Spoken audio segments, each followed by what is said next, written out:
Alors imaginez un peu, une blockchain qui gère déjà des milliards de dollars pour les plus grandes institutions financières du monde, mais dont presque personne n'a entendu parler. Aujourd'hui, on va justement lever le voile sur cette force tranquille qui est en train de redessiner la finance. Ça s'appelle provenance.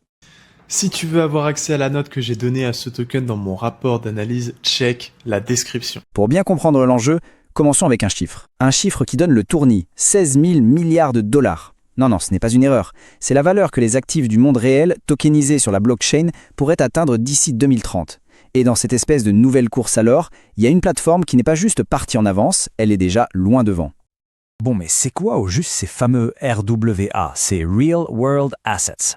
En fait, l'idée est assez simple. Prenez un truc bien réel, bien tangible, un prêt immobilier, une obligation d'État, n'importe quoi. Eh bien, on transforme cet actif en un jeton numérique unique sur une blockchain. En gros, on transforme la finance traditionnelle en briques de Lego numérique qu'on peut ensuite échanger de manière quasi instantanée, transparente et bien plus efficace. Et justement, dans ce nouveau monde qui est en train de se construire, il y a un acteur qui ne fait pas que participer. Il domine, carrément. Voyons un peu comment Provenance a réussi à s'imposer comme le leader incontesté du secteur. Et attention, ici on ne parle pas de projection pour le futur, on parle de ce qui se passe maintenant. À l'heure actuelle, la plateforme Provenance gère déjà plus de 15,5 milliards de dollars d'actifs réels. Ce seul chiffre montre à quel point l'adoption par le monde financier est déjà une réalité. Pour vraiment se rendre compte de ce que ça représente, il suffit de jeter un œil à la concurrence. Avec ses 15,5 milliards, Provence ne joue tout simplement pas dans la même ligue. L'écart avec les autres est juste abyssal. On peut parler sans hésiter d'une domination totale du secteur. Et cette domination, elle se confirme quand on creuse un peu les chiffres. C'est la deuxième chaîne la plus importante pour les RWA, juste derrière le mastodonte Ethereum. Plus de 70 institutions l'utilisent déjà. Mais le plus incroyable, le vrai truc qui change tout, c'est ça. Standard & Poor's, une des plus grandes agences de notation au monde, a donné sa note maximale, AAA, à un produit financier créé sur Provenance. C'est une première et c'est un énorme saut de validation. Ok, mais alors comment ont-ils fait? Quelle est la recette secrète de Provenance pour réussir à séduire des institutions financières qui sont, on va pas se mentir, ultra exigeantes et plutôt prudentes? Ce tableau, il résume tout. D'un côté, le vieux monde de la finance, des règlements qui prennent des semaines, des coûts opérationnels très élevés et une opacité qui arrange bien des gens. De l'autre côté, Provenance. On passe de semaines à quelques heures, on économise jusqu'à 1,5% sur les opérations et tout devient transparent et vérifiable. Le gain d'efficacité n'est pas marginal, c'est une véritable révolution. Et si on regarde un peu sous le capot, on comprend pourquoi ça séduit. Les transactions sont définitives en 4 secondes. Fini. Les frais? Pas de surprise, ils sont fixes, libellés en dollars.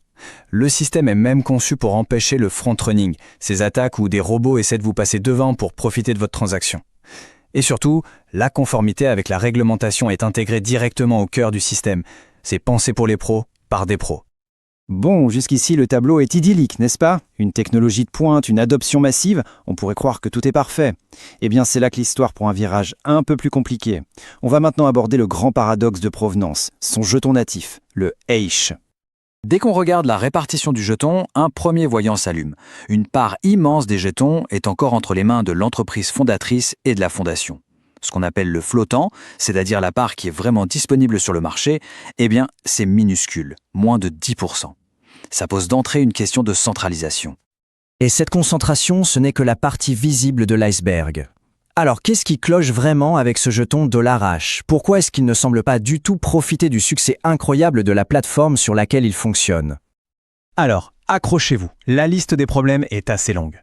Premièrement, une inflation potentiellement énorme, qui pénalise ceux qui ne sécurisent pas le réseau. Deuxièmement, une illiquidité extrême. Il n'est listé sur aucune grande plateforme, ce qui le rend très difficile à acheter ou à vendre. Troisièmement, une incertitude réglementaire, car il a été émis comme un security token. Et pour couronner le tout, des milliards de jetons supplémentaires vont être débloqués dans les années à venir, ce qui risque de mettre une grosse pression à la vente sur le marché. Donc pour résumer, on se retrouve avec une situation un peu schizophrénique. D'un côté, on a une machine de guerre technologique adoptée massivement par la finance, de l'autre, un jeton qui semble à la peine, plombé par de vrais problèmes structurels. Alors on en pense quoi au final ? Je trouve que cette citation de l'analyse source résume la situation à la perfection. En clair, l'idée, la technologie, le positionnement de Provenance, tout ça est en béton. C'est le leader de la narrative des RWA. Mais, car il y a un grand mais, le jeton en lui-même est un vrai casse-tête à court terme. Bon, alors comment savoir si les choses sont en train de s'améliorer pour le jeton ? Quels sont les signaux à guetter? Eh bien, voici une sorte de checklist. Le premier point, le plus évident, serait une cotation sur une grande plateforme d'échange. Ensuite, il faudrait que le ratio de staking décolle au-dessus de 50% pour calmer l'inflation. Il faudrait aussi que les frais générés par le réseau augmentent de manière significative. Et bien sûr que la valeur totale bloquée continue sa croissance folle. Voilà donc l'histoire de Provenance aujourd'hui. Une histoire à deux visages, une dualité fascinante. D'un côté, une plateforme qui est déjà en train de transformer la finance. De l'autre, un jeton qui cherche encore sa place. Et la vraie question, la question à 16 000 milliards de dollars, c'est celle-ci. Est-ce que les deux facettes de Provenance vont enfin réussir à s'aligner? Est-ce que le jeton va réussir à se mettre au niveau de sa plateforme? Parce que si la réponse est oui, alors là l'impact pourrait être absolument colossal. On ne parlerait plus seulement d'un projet qui réussit, mais d'un véritable basculement de toute une partie de la finance mondiale. Le potentiel est immense, mais comme toujours, l'exécution sera le seul juge de paix. Si cette analyse te paraît pertinente, sache que tu n'en vois que 20%. Le reste, mes vraies notes, mon scoring, mon suivi des données clés et mes alertes quand quelque chose change dans ce protocole, dans ce projet et aussi dans d'autres protocoles, je le garde pour le Crypto Deep Research Club. C'est le club privé pour les investisseurs crypto sérieux qui veulent gagner du temps et décider avec des vraies données, pas avec le bruit du marché. Si tu veux accéder à mes notes et mon dashboard complet et avoir les alertes clés, le lien est dans la description.